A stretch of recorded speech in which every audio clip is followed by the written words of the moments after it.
घोटाला मतलब अधिकारी के को मैं अनपढ़ का फायदा उठाया।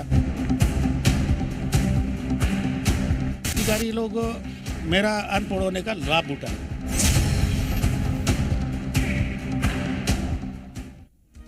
नमस्कार, बहुत स्वागत है आप सभी का। मैं हूं आपके साथ मनु तेवतिया। बुलेटिन की शुरुआत करते हैं छत्तीसगढ़ की सियासत से जुड़ी बड़ी खबर के साथ।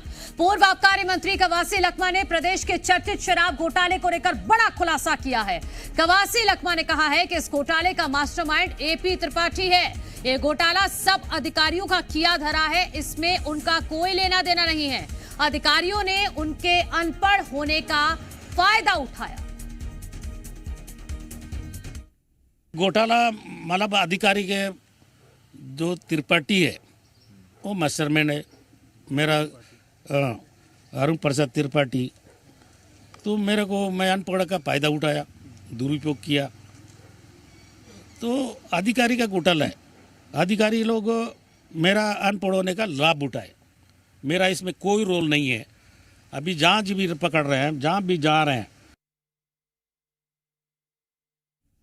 तो शराब घोटाले को लेकर कवासी लखमा ने ये बड़ा खुलासा किया है कि वो ये तो मान रहे हैं कि शराब घोटाला हुआ है छत्तीसगढ़ में, लेकिन उसका इसमें कोई हाथ नहीं है।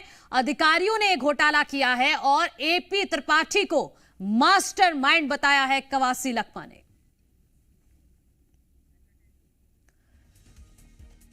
कवासी लखमा के बयान पर बोले हैं अरुण साव। एपी त्रिपाठी के मास्टरमाइंड होने पर बोले हैं अरुण साव। जो कह रहे हैं इस पर ईडी बिल्कुल विचार करेगी। साक्ष्य के आधार पर जांच हो रही है। शराब घोटाले की जांच लंबे समय से चल रही है। जब घोटाला हुआ तब कवासी आबकारी मंत्री थे।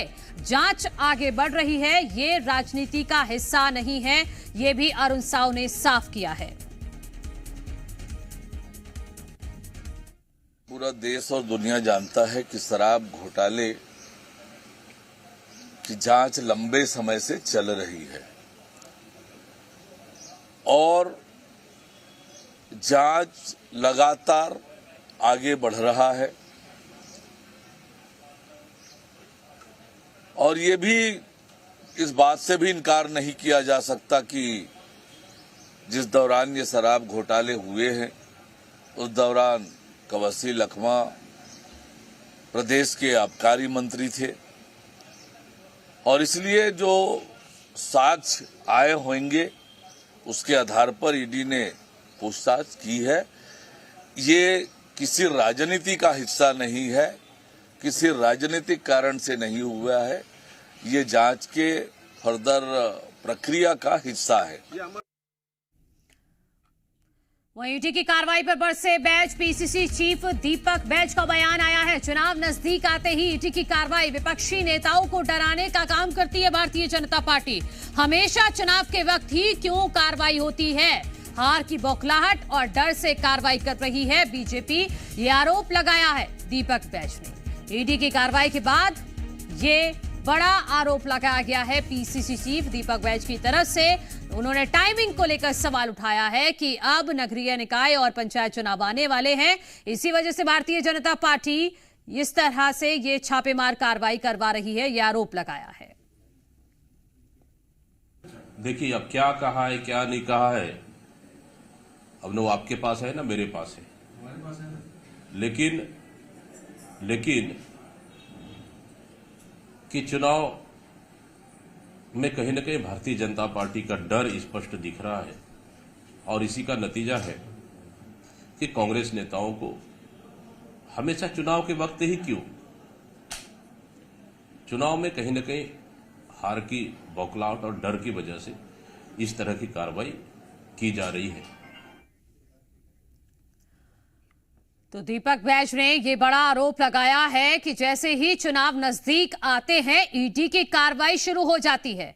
ये भारतीय जनता पार्टी की विपक्षी नेताओं को डराने की कोशिश है। हमेशा चुनाव के वक्त ही क्यों कार्रवाई होती है, ये सवाल भी उनकी तरफ से पूछा गया है। वो कह रहे हैं कि बीजेपी हार की बौखलाहट और डर से कार्रवाइयां करवा रही है। यह आरोप भी दीपक बैच की तरफ से लगाया गया है। ये पूरा मामला है कवासी लखमा से जुड़ा हुआ। पूर्व आबकारी मंत्री कवासी लखमा ने बड़ा बयान दिया है कि शराब घोटाला तो हुआ है लेकिन उन्होंने नहीं किया, और उसके बाद अब सियासी वार पलटवार शुरू हो गया है।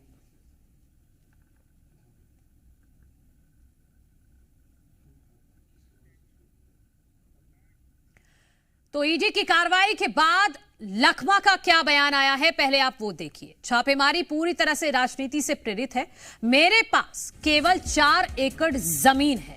घोटाले का मास्टरमाइंड एपी त्रिपाठी है, ये भी कवासी लखमा ने कहा है। कवासी लखमा ने आगे ये कहा है कि वो अनपढ़ हैं और एपी त्रिपाठी मास्टरमाइंड है। एपी त्रिपाठी घोटाले से संबंधित दस्तावेजों पर साइन करवाते थे। छापेमारी नगरीय निकाय चुनाव को प्रभावित करने के लिए है, यह आरोप भी उनकी तरफ से लगाया गया है। बदनाम करने की साजिश है। घोटाले से 1 रुपया नहीं मिला, ये आरोप भी लगाए हैं। तो कवासी लखमा कहीं ना कहीं मान रहे हैं कि घोटाला हुआ है लेकिन उन्होंने नहीं किया। उनके पास केवल 4 एकड़ जमीन है। अब आपको यह बताते हैं कि जिस शख्स का नाम कवासी लखमा ने लिया है, एपी त्रिपाठी, जिसको मास्टरमाइंड बताया है, वो कौन है? एपी त्रिपाठी आबकारी विभाग के विशेष सचिव थे। एपी त्रिपाठी पर शराब घोटाले का आरोप लगा है। फिलहाल वो जेल में है और उनकी भी जांच चल रही है। और कवासी लखमा उन पर ही, उनके लिए ही कह रहे हैं कि एपी त्रिपाठी जो एक वक्त में आबकारी विभाग के विशेष सचिव थे, वही इस पूरे शराब घोटाले के मास्टरमाइंड हैं। वो पहले से ही जांच के दायरे में हैं, वो पहले से ही जेल में हैं, उनके खिलाफ जांच चल रही है। तो शराब घोटाले से जुड़ी बड़ी बातें भी आपको बताते हैं। लखमा के घर रेड पड़ी और अब तक की सबसे हाई प्रोफाइल कार्रवाई है ये छत्तीसगढ़ की। अब तक ईडी की रडार पर नौकरशाह और सिंडिकेट ही थे। भूपेश बघेल सरकार में आबकारी मंत्री थे कवासी लखमा। लखमा की दहलीज पर गिरफ्तारी का संकट आ खड़ा हुआ है। सप्लीमेंट्री चार्जशीट दायर करते ही गिरफ्तारी का रास्ता साफ हो जाएगा। सप्लीमेंट्री चार्जशीट दायर करते ही कवासी लखमा की गिरफ्तारी हो सकती है। छत्तीसगढ़ शराब घोटाले में जो आरोपी गिरफ्तार हुए हैं वो अब तक बाहर नहीं आ सके हैं। एपी त्रिपाठी, जिसको मास्टरमाइंड बताया कवासी लखमा ने, वो भी शराब घोटाले की जांच के दायरे में आए हैं। उनको गिरफ्तार किया गया है, वो जेल में है। तो ये एक महत्वपूर्ण तथ्य है इस पूरे शराब घोटाले से जुड़ा हुआ। और ईडी की जांच की आंच कहां तक पहुंच सकती है? कवासी लखमा की यहां ईडी की कार्रवाई पूरी हो चुकी है। ईडी ने कवासी लखमा से भी लंबी पूछताछ की है। 14 घंटे से ज्यादा लखमा के घर ईडी की टीम मौजूद रही। अपने साथ कई दस्तावेज ले गई है ईडी की टीम। तो ये जांच अभी तक कहां तक पहुंची है वो भी हम आपको बता रहे हैं। ईडी की कार्रवाई इस मामले में पूरी हो गई है। कवासी लखमा से भी लंबी पूछताछ की जाएगी।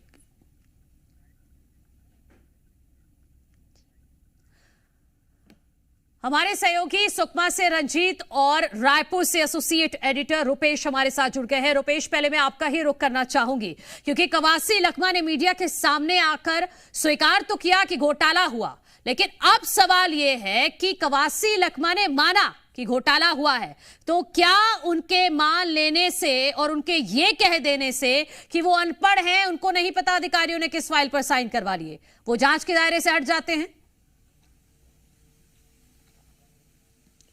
देखिए, ये कोई एक्सक्यूज नहीं हो सकता है। मोरल ग्राउंड पर हो सकता है, अपने क्षेत्र के लोगों के लिए एक मैसेज हो सकता है, लेकिन अगर आप साइन कर रहे हैं तो आप ये माना जाता है कि साइन आप कर रहे हैं।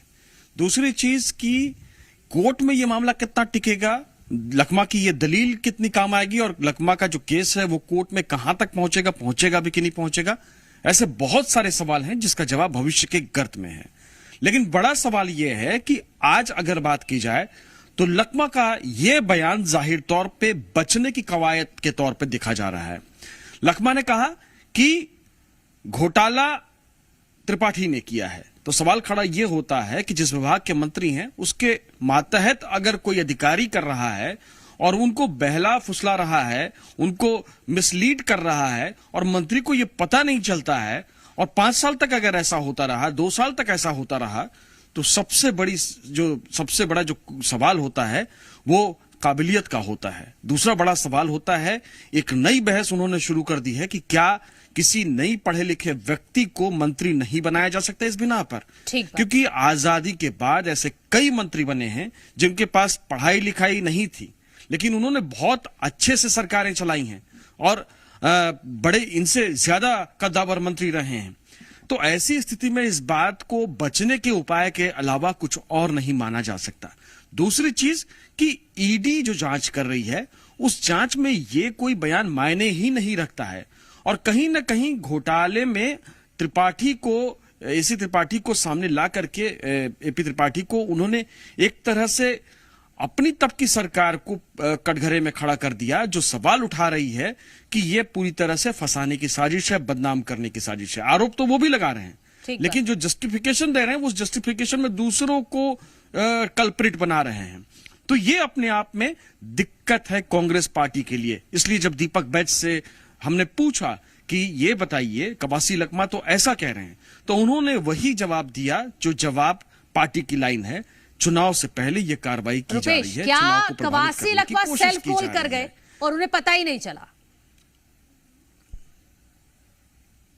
जाहिर तौर पे कवासी लखमा का ये बयान कम से कम उनकी जो लेवल पे मैच्योरिटी है, या हो सकता है कि इस बयान के कुछ मायने ऐसे हों जो अंदर खाने पॉलिटिक्स चलती है उसका हिस्सा हो, जिसको हम और आप नहीं समझ पा रहे हो।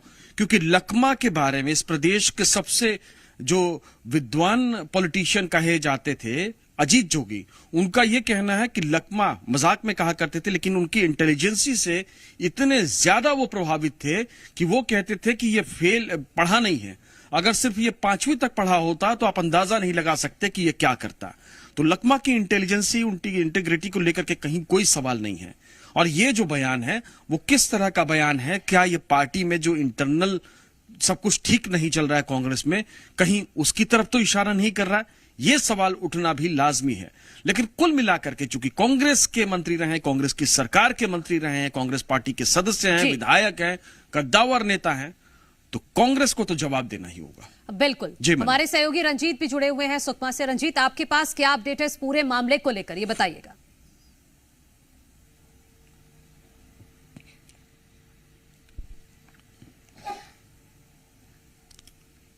तो रंजीत से हम जुड़ेंगे, लेकिन उपेश मैं आपसे सवाल ले लेती हूं इतने कि क्या कवासी लखमा की गिरफ्तारी हो सकती है आने वाले वक्त में?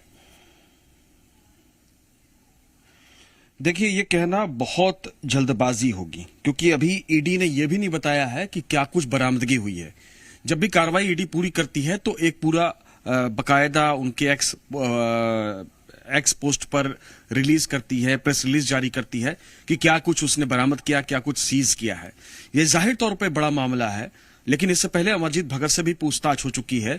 खाद्य घोटाले, जो राशन कार्ड घोटाला है या खाद्य जो घोटाला है, पीडीएस सिस्टम, उसके आरोप लगा करके उनको भी इस तरह से पूछताछ की जा चुकी है। और जाहिर तौर पे ईडी, चूंकि कवासी लखमा इस प्रदेश के सबसे लोकप्रिय नेताओं में से एक हैं, तो जाहिर तौर पे ईडी इसके क्या असर हो सकते हैं इसको भी कैलकुलेट करेगी और यह भी देखने की कोशिश करेगी कि कवासी लखमा को जेल अगर भेजा जाएगा तो उसका क्या असर होगा।